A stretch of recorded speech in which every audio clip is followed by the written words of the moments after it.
Hi there. Hope everyone had a great break. Just a quick reminder, when presenters show their slides, if you want, you can just double click on them and it'll move it to full screen. So now we have a curtain raiser from our startups showcase. Startup Lalaland, great name, leverages neural networks for creating images of artificial humans, aiming to let brands save operational costs and reduce returns and exchanges, as shoppers can personalize what they see on screen depending on their sizes and preferences. Speaking today on how to improve diversity and inclusion through artificial human models, please welcome Lalaland's co-founder and CEO, Michael Musandu. All right, very good morning, afternoon, or evening, depending where you're watching from. I'm just going to share my screen.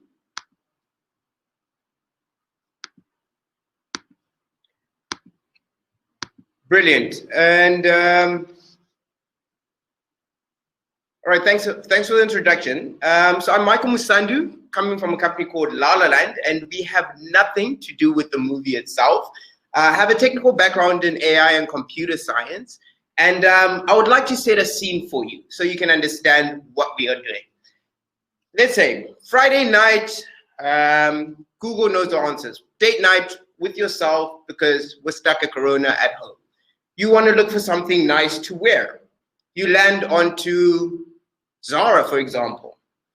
Maybe you see a beautiful white dress, click on it, brilliant.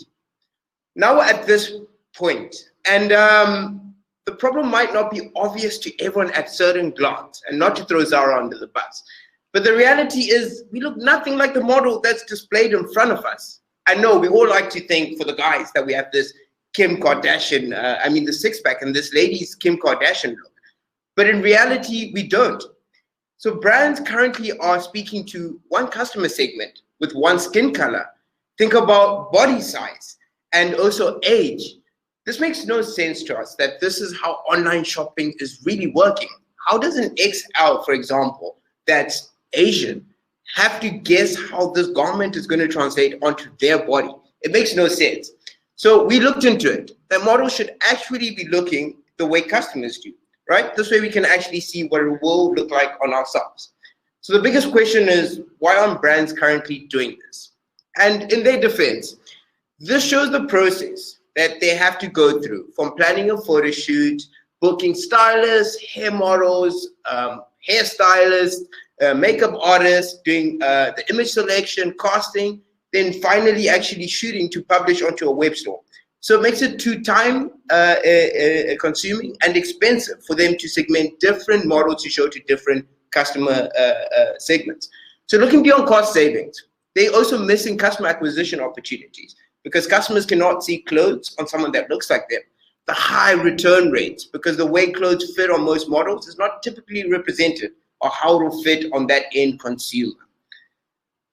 This really caused the pain. The 44% return rate on fashion items really forced brands to stop selling the dream and to start selling reality. Now, I'm going to give you a solution. Imagine the same shopping experience. Let's say Friday night, same thing. We're onto a lingerie brand. This is how you're feeling. Now you land onto a Caucasian model, but also you'd like to see how it looks on a black person. And what about an Asian model? This is just only merely on skin tone difference. It's just one little thing that I didn't mention, that this model you're actually seeing is artificial. She's completely generated. She's non-existing at all. Enter the new e-commerce standard. Going forward, how does this work? First of all, it's witchcraft, magic. No, it's just machine learning. We're using generative adversarial networks, which are two neural networks that compete head-to-head against each other to capture variation within a data set. It starts with simple noise, starts to learn features, maybe just the shape of a body, some other features, until Lalaland has produced a population of generated models, where we now offer brands a solution where they upload their collection and this product detail category images. They select models from our diverse population, and we instantly fit and map everything for them. This is the input, and that's the output. We're going plus size, different ethnicities, different ages, different genders, as you can see. Looking beyond the logistical nightmare for brands, right? Let's say we don't want to save costs for brands. The return rate is really, really damaging our environment. Annually, about 2.3 million tons of waste is generated by thrown away fashion returns. And it's really time to embrace inclusion and diversity. Brands, I'm so sorry, you no longer have an excuse. See, diversity and inclusion, it's not a passing trend. It has arrived and it is yet to stay. Thank you very much.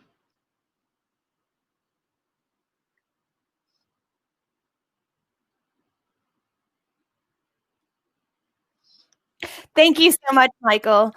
That was a really great presentation, and I love your product. I'm totally going to feature it in my next issue of The Big Reveal as one of the innovations that I've come across that I think is really great. I'm a big fan now. So thank you so much. If you have questions for Michael, please follow the link in the chat box, and you can ask him some questions. Also, now we are going to take a quick break. Please be sure to visit the networking and have some one-to-one networking, as well as cyberspace for the exhibition. And we'll be back here at 25 past for some more fascinating presentations. Thank you.